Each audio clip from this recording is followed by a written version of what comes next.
Welcome to Whack Wednesday with Chumming by the Spirits. Chumming with the Spirits or by the Spirits.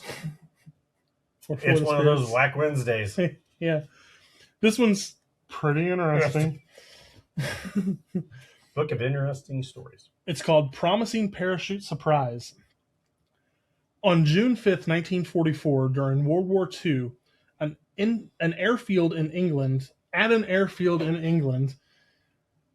hundreds of paratroopers were preparing for their first assignment under Major General Maxwell Taylor's U.S. 101st Airborne Division. The anxious troopers, loaded down with 80 pounds of gear, boarded the roaring mini aircraft. That doesn't make any sense. Ready for takeoff. 6,638 parachutists aboard scores of C-47s lifted off on the way toward Normandy, where they would be dropped behind the German lines. Well, that sucks.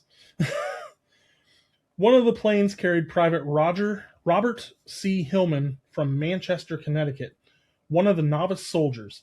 Everyone in the battalion crammed on board was inspecting the packing of their silk parachutes, upon which their lives depended. Failure of a chute to open was certain death. Private Hillman was pleased to notice that his parachute had been assembled in his hometown, location of the Pioneer Parachute Company.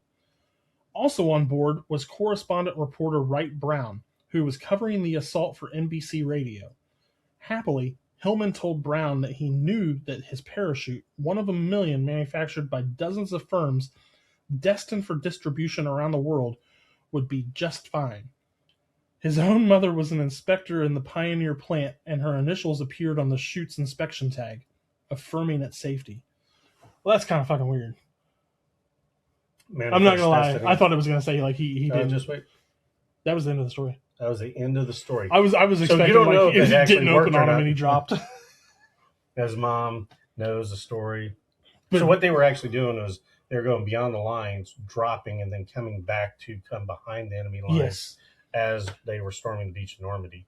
But yeah, that all the factories in the world, his hometown, and it's marked with your mom's initials. Inspection. That's creepy. Maybe it was probably very reassuring that he got that. Maybe he thought that was something of a higher power saying, "Hey, you're going to be okay." I kind of want to know if it opened now. Yeah, now I want to know whether or not he made it. Yeah, that's weird. Do you know? Does anybody out there know if he made it? Yeah, and I'm about to look somebody had to make it to make the story of it, or maybe it's from the ABC News Radio.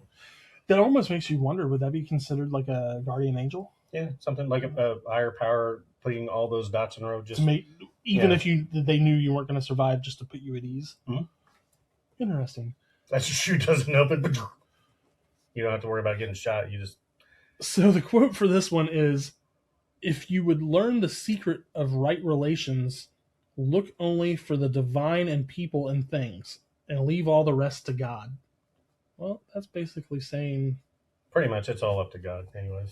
When you're jumping out of a plane behind enemy lines, God's involved in a lot. That's all I'm saying.